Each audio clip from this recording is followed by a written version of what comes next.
All right, I'm with Jeroen at Exponential Medicine this year, and so now you're recently been a Chief Strategy and Innovation Officer. Yep. So what is the new role like versus being a CEO and running, so much responsibility?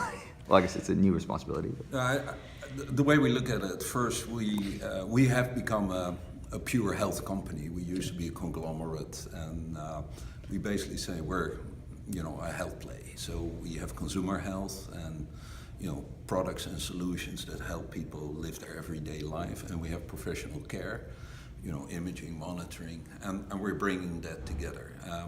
Then we see a big role for technology to change the way healthcare is being provisioned, if you will. So we're looking at this model where you really tune your clinical service towards real patient needs through population health. We're looking at always-on healthcare, where from your home or at your GP, you can get in touch with a specialist team and you can find the best care around the globe. And most importantly, I think with the way we use technology, we can actually codify a lot of the knowledge and make it available on a wider scale. So if you look at specialists, maybe they see 30, 40 patients a day. Sure. What if their knowledge now comes available in the network and can be provided to millions of people? So we're really looking at the model to truly scale clinical knowledge around the globe. Right. And being an exponential medicine conference, there's so much exponential technologies here. So when you come to a conference like this, what really interests you? Like, you look at AI, robotics, and what do you take away in terms of how healthcare is changing? What does it look like the next 5 years from now? And then what does it look like the next decade from now? Yeah. It's always hard to predict the future, specifically in healthcare. Sure. It's not the most dynamic industry, but you can see that there are fundamental change happening. So for me, it's really understanding the art of the possible here, and there's a lot of technologies that can play a huge role in transforming the way we provide care. It's also very interesting for me to see who are the leaders in this, who are the providers that embraced it and that are going to say, hey, we're going to change our clinical pathways to provide this kind of care. Hey, we're going to be connected 24/7 with our patients that have chronic disease and need that support. Hey, we're going to do real population health. We're going to change towards outcome rather than the fee-for-service system. So, if you find these kindred spirits, if you will, Sure. you hook up to them, and that's where the magic happens. Absolutely. Well, I mean, there's also a lot of startups that are coming out in healthcare, and there's a lot of innovation. I guess now anybody can innovate, and the cost of doing innovation is a lot cheaper. So what is that like, the new competition in this new landscape? Are you open to it in terms of looking at companies for acquisition, or like, what's your strategy to be competitive? Yeah. So basically our strategy has multiple pillars. So yes, we have a great heritage that we build on in monitoring, imaging, personal technology.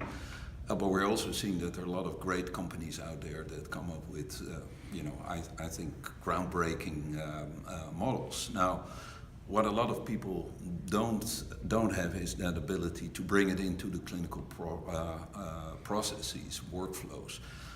What they will find hard is actually to sell it to providers around the world. Sure. So we not only want to tap into these new technologies or new models, we also want to enable them through our network. So we have set up 4 innovation hubs, one in North America in Cambridge, Massachusetts, one in Eindhoven, the Netherlands, one in Bangalore, India, and one in Shanghai, China.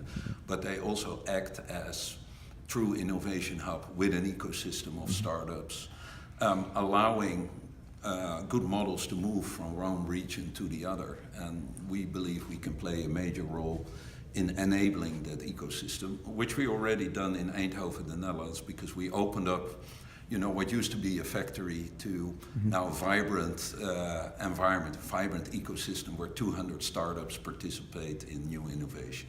Awesome. And the final question is, so what would be your top, 3 takeaways in terms of what executives today should look for in the healthcare space and what we should focus on? Yeah, I think what you see is applying what we've seen in other industries. And what I talked about this morning is, hey, if an industry has a fragmented customer experience and there's a lot of friction and waste in the system, it's right for disruption. Absolutely. And, I think both of these factors are in play big time. So what I'm looking for here is to hook up with the right players to really bring that new vision of always on, personal health to reality. Absolutely, and I guess being at a Singularity conference, you'll meet a lot of those type Yeah. of people. And thank You meet a lot of people who think the same way. So Exactly. that helps you in your beliefs. And there's that environmental collaboration here, I think, in terms of Exactly. doing these. Thank you so Yeah. much. I appreciate your time. Thanks.